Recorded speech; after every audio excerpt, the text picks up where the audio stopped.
2 ತಿಂಗಳಾದ್ಮೇಲೆ check ಮಾಡ್ತೀವಿ, 4 ತಿಂಗಳಾದ್ಮೇಲೆ check review ಮಾಡ್ತೀವಿ. Programmes ಉಂಟು ನಮ್ದು. ಬಹಳಷ್ಟು ಜನ ಇದು ಒಂದಲ್ಲ, ಇದನ್ನೇ ಒಂದು ದೊಡ್ಡ ಪುಸ್ತಕ ಬರೀಬಹುದು. ಅಷ್ಟೊಂದು ಜನ ಈಗ ಬದಲಾವಣೆ ಆಗಿದೆ. ಮೊನ್ನೆ ಒಂದೂವರೆ ತಿಂಗಳೇನೋ ಕೆಲವು ಬದಲಾವಣೆ ಮಾಡಿದ್ದೀವಿ. ಅವ್ರ ಹೆಸರು ಹೇಳೋದು ಬೇಡ.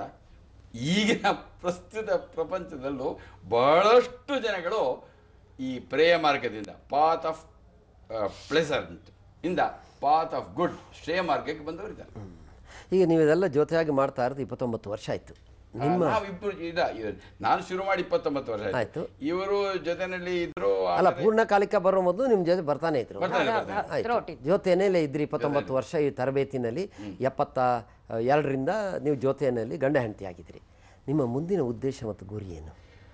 ನಮ್ಮದು ಸ್ಪಿರಿಚುವಲ್ ಆಸ್ಪೆಕ್ಟೇ ಭಾಳ, ಆಧ್ಯಾತ್ಮಿಕನೇ ನಮ್ಮದು ಧ್ಯೇಯ. ನಮ್ಮದು ಆಧ್ಯಾತ್ಮಿಕದಲ್ಲಿ ಆ ಒಂದು ಬ್ಲಿಸ್ ಅಂತಾರಲ್ಲ, ಟೋಟಲ್ ಹ್ಯಾಪಿನೆಸ್, ಆತ್ಮ ಸಾಕ್ಷಾತ್ಕಾರನೇ ನಮ್ಮ ಮೇಜರ್ ಗುರಿ.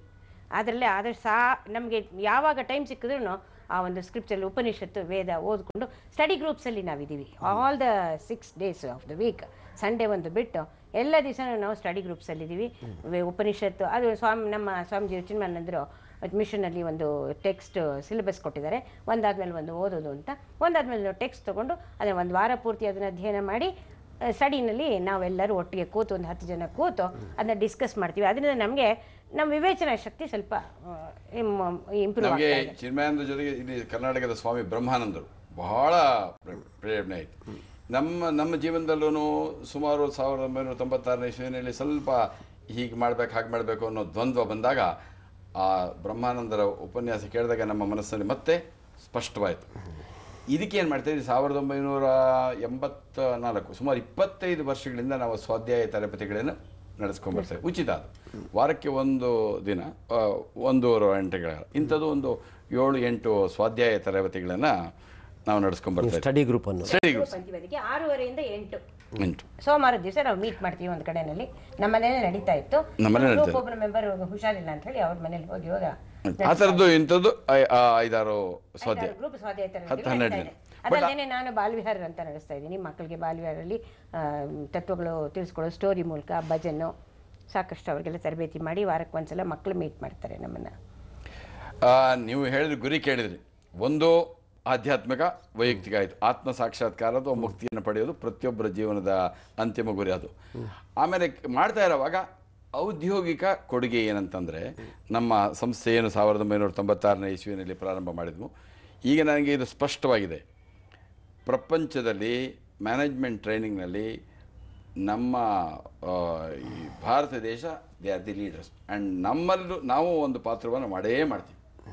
ನಮ್ಗೆ ಇನ್ನೊಂದು ಆಸೆ ಇದೆ, ಆದಷ್ಟು ಹೆಚ್ಚು ಜನ ಈ ನಾಯಕರನ್ನು ಕೂಡ ಈ ಪ್ರಭಾವಕ್ಕೆ ಒಳಗಡಿಸಿ ಅವರಿಂದ ನಮ್ಮ ರಾಜ್ಯಕ್ಕೆ, ರಾಷ್ಟ್ರಕ್ಕೆ ಒಳ್ಳೇದು ಮಾಡಬೇಕು ಅನ್ನೋ ಒಂದು ಮಹತ್ತರವಾದ ಬೇಗ ಮಾಡಿ, ಅದನ್ನು ತಡ ಮಾಡಬೇಡಿ. ಬಂದಿದ್ದಾರೆ ರಾಜಕಾರಣಿಗಳು ಬಹಳ. ನೋಡಿ, 1984ನೇ ಇಸ್ವಿಯಲ್ಲಿ ಸನ್ಮಾನ್ಯ ಶ್ರೀ ಮಹಿಮಾ ಪಟೇಲ್ರು ಅವರು ನಮ್ಮ ಜೊತೆ ಬಂದಾಗ ಅವರು ಬಹಳಷ್ಟುವಾಗಿ ಅವ್ರು ಹೇಳ್ತಾರೆ, ನಮಗೆ ಬಹಳಷ್ಟು ಜನ ಗುರುಗಳಿದ್ದಾರೆ, ನೀವು ನಮ್ಮ ಜೀವನದಲ್ಲಿ ಬಹಳಷ್ಟು ಬದಲಾವಣೆಯನ್ನು ಮಾಡಿದ್ದೀರಿ ಅಂತ ನಮ್ಮ ಮಾಜಿ ಮುಖ್ಯಮಂತ್ರಿಗಳ ಸನ್ಮಾನ್ಯ ಜೆ.ಎಚ್. ಪಟೇಲ್ ಮಗ ಮಹಿಮಾ ಪಟೇಲ್.